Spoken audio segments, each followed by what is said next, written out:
You are listening to the Agree to Disagree program on thenewamericanmedia.com. All right, if you're listening live, then that literally took 6 seconds of your life away, and we're right back to where we started. If you're watching on YouTube, this might be the first chance you've had to find out who I am, where you're at, and who the guests are. So let me start from the top. My name is Brian Engelman. This is the Agree to Disagree program on thenewamericanmedia.com. We are pleased to be joined with our two special co-hosts and guests. One is Blake Wally. Blake has a radio show called Eccentric Perspective. You can find him at Freedomizer. That's Freedomizer, freedomizerradio.com, and his show is called Eccentric Perspective. Blake, say hey. What's up? And we are also joined with Marc Claire. He is one of the co-founders of one of the top 426 libertarian websites on the planet. He runs lionsofliberty.com. Say hello, Marc. Howdy. Yeah, actually, Marc cracked like the top 130. I said it was the top 100, and I had to get corrected, so now I just goof around with that. But something like that. But he's a prolific writer. Check out his work. It's over there at lionsofliberty.com. And Blake is always finding the right stories and striking the right chord with people, whether it's grabbing citizen journalist videos on his own cameras, or whether he's writing, or whether he's doing his radio program. So check both of them out. I wanted to pick this up here with Eric Holder. You know, we're talking, hey, do we even need to bother considering Mitt Romney as the next president? Or just, if we've picked Obama, let's just get as much Obama nonsense as possible so that we can unify and say, okay, the NDAA proposal where you can just indefinitely detain U.S. citizens on suspicion is wrong. It's treasonous. He needs to be removed from power. He's violating the oath of the Constitution. Or his Attorney General, Eric Holder, is running guns down to Mexico to put them into the hands of the drug cartels, where our president, Mr. Obama, a self-declared stoner, in all of his memoirs and high school graduation books, I mean, he's part of the Choom Gang, but he won't legalize the simple drug that would eliminate a lot of this narco violence on the southern U.S., northern Mexican border. Let's pick it up at the border here, because today Barack Obama is saying, well, we're going to change our enforcement policy. And I'm just going to decide right now. I'm going to change and say that as many as 800,000 young illegal immigrants can apply for temporary legal status and work permits, and I'm not going to go after, children who did nothing wrong. I think it's clear. I think it's clear these children did nothing wrong. Let's start with Blake. I don't know if you want to talk about Eric Holder, this immigration policy, or the war on drugs, or all three, but to me they're kind of all connected in very similar ways. Yeah, you know what? If we were the quote good guys, or what I would like to see if we were this great honest country is, first of all, marijuana would be legal. We wouldn't have that part of the Fast and Furious or whatever. You know, and if they wanted to really do an operation and with the Mexican drug cartels, why not just go after the meth and the heroin and the crack and the really bad drugs? Leave the marijuana out of it. If there's a major issue with that, why not? You would think that if we were the good guys, we'd get involved and maybe sell 300 guns or something, like defective guns. And try to do drug busts against, the dangerous criminals that are, like I said, involved. Like Schindler's List. Like you sell them drugs. Bombs that don't work or something. Schindler's Listed. Yeah, selling like that, then going in there and we're the good guys. America, yeah, F yeah, we're the good guys. We're doing something. But what happens instead? Like what's the flip side? What really happened? They sold 30,000. They oversaw 30,000 working guns to violent Mexican drug cartels, and we've had more people die on that border than died in frickin' Vietnam, yet we hardly get a word of it out of the media about that. And they're going to use that to blame it on the Second Amendment, like they're going to blame it against us, and they're going to take our guns away. And, well, they're arming all the dangerous criminals, and then they're going to blame that on, I guess, us or our lax gun laws, and then come after us, and they're going to try to disarm us while they're still got all these guns running around and with the violent cartels. I mean, what's going on here? Well, and this is Eric Holder, who, Marc, you brought up the Oklahoma City connection, if you wanted to touch on that and wrap it all together here. But this is also Attorney General Eric Holder, appointed by Mr. Obama. He says, hey, I got an idea for the top cop in the land. Check this guy out. He's on record saying that we need to brainwash the American people into thinking that gun ownership is a bad thing, despite the fact that's the number 2 thing. This is the very second thing out of the mouths of the Founding Fathers, where the American people need to be armed so that the government can't go out of control, and we need to make sure that we protect this above all else except our right to speak and practice our religion and be free from religious dictatorship thereof. I mean, the First Amendment, the second thing is that you should have gun ownership. And I said on last week's show, excuse me, Mr. Holder, my brain is not dirty. I don't need it to be washed by you. I know that I have a duty to take a look at the Second Amendment and make sure that I can at least protect myself in what really is the true libertarian stance. Protect yourself, try to do no harm to others, and you go from there. So, Mark, if you want to pick it up on Oklahoma City or Fast and Furious, Eric Holder in general, medical marijuana laws, violence at the border, immigration policy, go. That's a broad one. You're welcome. But you know what? It all ties in. I think it does. You just did it, so that's the proof. Oh, well, pretend I didn't. Pick it up. No, I mean, take any one of those separately. What problems do you see with the controlled substance policies of this president, who is a huge stoner? We see tons, 55,000 people have been killed in the past few years on the northern Mexico border, and a lot of this is running drugs. If you just take care of the marijuana issue, I mean, that's going to change the dynamic of all of this violence that Eric Holder's trying to sabotage in the first place. Do you have any thoughts on that? Well, yeah, and that was one of the things, like, when Obama won, I wasn't excited, but I wasn't going to be excited for McCain, just kind of like I am now. How so could you be? But I did have a little bit of, I don't want to use the word hope, but, that he might be better in a few areas. Like, maybe he really will be a little better in civil liberties.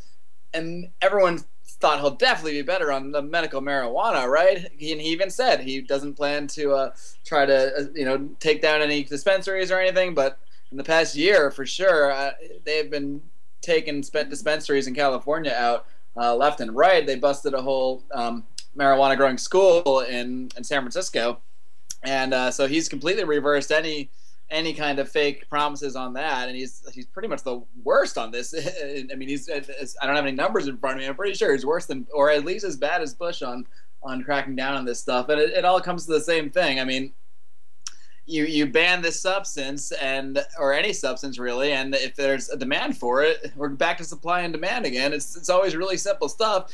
It's going to become more valuable. It's the opposite of what the Fed's doing. Really, they're restricting the supply by making it illegal, and that makes the value go up. So you take that away, and you're going to see the money drain out of it, and that money and the illegality of it are what causes all this violence, and that's why, like Blake said, we had more deaths on that border than in Vietnam. I mean, it's literally a war zone, and it's not like it's just this unconnected war. It's one that we're literally arming on top of it. I mean, back into Fast and Furious. I mean, we literally sent 30,000 weapons to drug gangs. We're just all it seems to me that we're doing is choosing which drug gangs are bad and kind of arming them. So we make it illegal on one hand, which increases the demand, and then we literally fund and arm the war that goes on over it. So it's absolutely crazy. It doesn't help anybody. All it does is cause more death, more destruction, and over here causes more people to be put in jail needlessly who are doing nothing more than putting a substance in their body, period, that affects nobody else. Well, you're talking about supply and demand, Mark, and I just wanted to ask you, what would Paul Krugman and Keynesian economists say about supply and demand with drugs? If their fiscal policy is to print more money because you're in debt, if Keynesian economists He would probably say we need to create a drug that turns all into zombies and brings aliens here, so that we need to build an army and spend a ton of money on an alien zombie crazy war invasion, and that would be how you would save the economy. That's probably something that Paul Krugman would say. Paul Krugman invented bath salts. I can see the bumper sticker now. That might be a blog title. Yes. Now, and one more thing. How does Dwayne Wade equal Mitt Romney? Well, now it might be. I think it might be Rand Paul is the new like LeBron. That might be the new analogy. Choosing the Team Romney over staying at home in Cleveland, or however you want to spin it. But I don't know if I can even figure how Dwayne Wade is Mitt Romney anymore. In that analogy, it works. Did you guys see that? What's Did that? you guys see that Luke Rudowski, that InfoWars article, the 3 videos that put out? Which one are you referencing? I mean, that was disturbing. I couldn't believe it. Which one? He became everybody else. Luke Rudowski confronts Rand Paul, and this time Rand Paul pretended like he didn't know who Luke Rudowski was. For our listeners, who is Luke Rudowski? He was like probably one of the best journalists for the so-called truth movement and alternative media. He's a little guy who's always getting in front of all the big people up in New York, and he's always getting in front of all these politicians and confronting them. We are change. He's got just absolutely tons of videos of him making confrontations with people and asking them real questions that the regular mainstream media will not. Well, you had Neil Monroe, a reporter from the Daily Caller today, interrupting the president twice on the immigration thing. I don't know if you saw that or not, but I mean, I didn't know if it was an official reporter, because they were saying he's a heckler or whatever. So it was actually a real reporter from the Daily Caller, huh? A reporter from the Daily Caller, and it's just this whole situation. All of the hoppity change that President Obama brought with him. I mean, I really think he wasted all of that potential that he had, all of the possibility that he had with both houses of Congress in his back pocket, in an economic catastrophe, to waste a year and a half on a health care program that by many accounts is going to be struck down as unconstitutional. I just really think his continued efforts at division, whether it's the military with Eric Holder and all of the just the tricks that Eric Holder's up to, and all of the division from whether it's Latino to everybody else, 99% to 1%, Catholics having to change their faith policies based on what the healthcare rules say. It's just all across the board. This has been the most divisive president I could have ever imagined. We only have about a minute each, so Blake, and then we'll give it to Mark. Blake, do you agree that this president is divisive? And if so, what do you think that people need to be doing going into this election for 2012? I guess it's hard to say. I mean, people need to go. If you haven't checked out the Obama deception, you got to see that, because it's even more. It's even better now than it was then. I mean, it was shocking at the time. I remember sitting down and watching it and going, "Oh, come on, this is almost too bold." But just about everything that was said in that it came true. So it was already known right from the beginning that he was just going to be an absolute puppet, and there was nothing that was going to get done. And he was basically bought and paid for from the very beginning, and that's completely true. And it's not going to change anything with Romney, but at least if Romney gets elected, people should become disenchanted with it a lot quicker. And what about you? What about you, Mark? What do you think? And you think this president's divisive, and what do you want to see happen moving forward with this election? I mean, yeah. I mean, I guess every president's divisive, right? That's their whole shtick, right? I mean, every president's more divisive than the last, and everyone's always just kind of speaking in political terms and trying to separate us into Democrat, Republican, Trayvon Martin, George Zimmerman. Of course, he's divisive. That's their whole job, is to keep it going, keep up the fake debate, keep up the divisiveness, so to speak. But yeah, I haven't decided what track I'll endorse for this presidential race here, but I know that it won't be voting for either Obama or Romney, because I don't see how that serves a purpose. Or Dwayne I think that Wade. The less people that endorse that entire package, that thing that's been literally just pushed upon us, the GOP just said from the beginning, it's Romney, this is what it's going to be, and we're going to do whatever we got to do to make sure that happens. I mean, that much has been clear. So if we just accept any side of this, if we accept being involved in that aspect of this game, then I think that's just going to encourage more of it. So I think we just got to do something else. I don't know what that is yet, but something else. All right. On The Simpsons. More to come, yeah. On The Simpsons. Got to leave a reason to come to my website, lionsofliberty.com, and read some of my thoughts on this in the next few months. Very nice. On The Simpsons, they were trying to pick a leader, and it was Ned Flanders at first, and Flanders, and then Homer stands up and he says, "Someone else," and then so everybody just chants, "Someone else, someone else." It's just the people were so willing to just follow whatever the soup of the day was there. But yes, Mark, that is a very good plug to go check out your site, lionsofliberty.com. And if you wondered why we keep talking about Mitt Romney equals Dwayne Wade, you're just going to have to reference one of our previously archived shows over there at YouTube.com. It makes sense somehow. I'm sure. Just go listen to it. And Blake, to remind people where they can find you again, sir. You go to eccentricperspective.com. I haven't really updated that site in a few months, but there's definitely lots of goodies on there. I'm sure if you've never been there, you'll enjoy. Otherwise, Eccentric Perspective on Blog Talk Radio or Freedomizer Radio. I also have a podcast on iTunes, Eccentric Perspective. Hey, and one of the things we're doing as well, give your Twitter feed, because a lot of people are finding us on YouTube, so we're going to ask you to pause this broadcast or just go onto your Twitter and add the three of us. We are at American_media_. Where are you at, Blake? Eccentric99. I've got a newbie on the Twitterverse. Nice, and that's ECCENTRIC. Correct. And you, Mark, where do they find you? And you can find us at Lions of Liberty. Beautiful. Well, I'm going to play you guys out with this song. This is Tatiana Moroz. This is a song called Revolution. It's about the Ron Paul Revolution. It's kind of reminiscent to some of those 60s ballads, some political stuff. She sent over some original pieces of music, and we're including it on our TNAM radio pregame show and as music bumpers. So we'll play you out with this one. I want to thank you for joining us again. My name's Brian Engelman. Thank you for listening to Agree to Disagree and The Unhappy Hour here at thenewamericanmedia.com. We broadcast every Friday at 3:30 p.m. Pacific. We hope that you will join us. Go to I don't know where you can go. thenewamericanmedia.com. Click on TNAM radio and press play. You can listen to us live. And I've also been consistently co-hosting with Blake over on Eccentric Perspective Mondays at noon. We'll see how long we want to continue that partnership. It's been fun across the board. So we're going to leave you with this song, Revolution by Tatiana Moroz. Thanks for listening, and we'll see you again next week.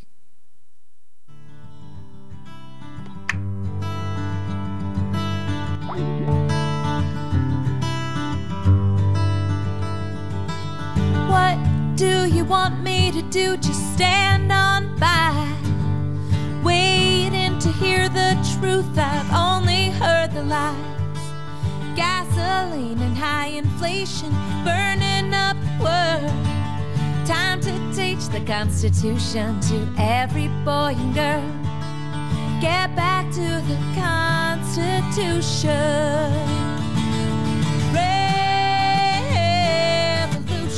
We just want to save the nation. Revolution.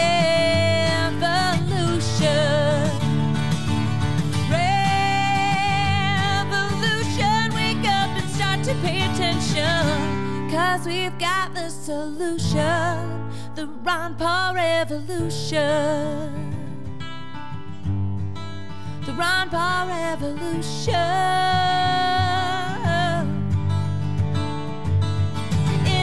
There's a will, there's a way that I have got to find.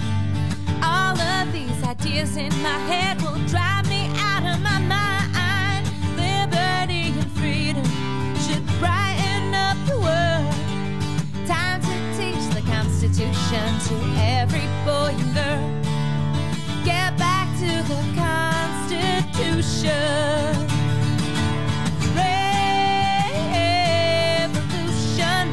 Want to save the nation.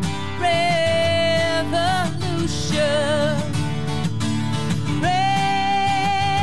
Revolution. Wake up and start to pay attention, 'cause we've got the solution. The Ron Paul Revolution. The Ron Paul Revolution.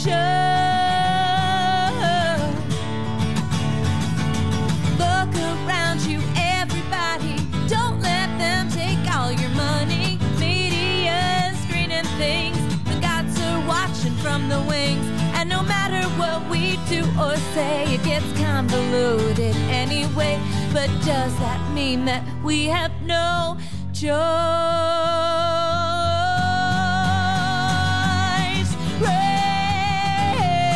Revolution, we just want to save the nation. Revolution.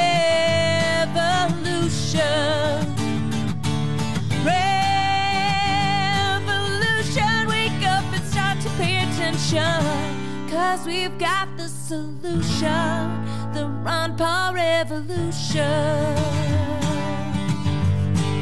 The Ron Paul Revolution. The Ron Paul Revolution. The Ron Paul Revolution.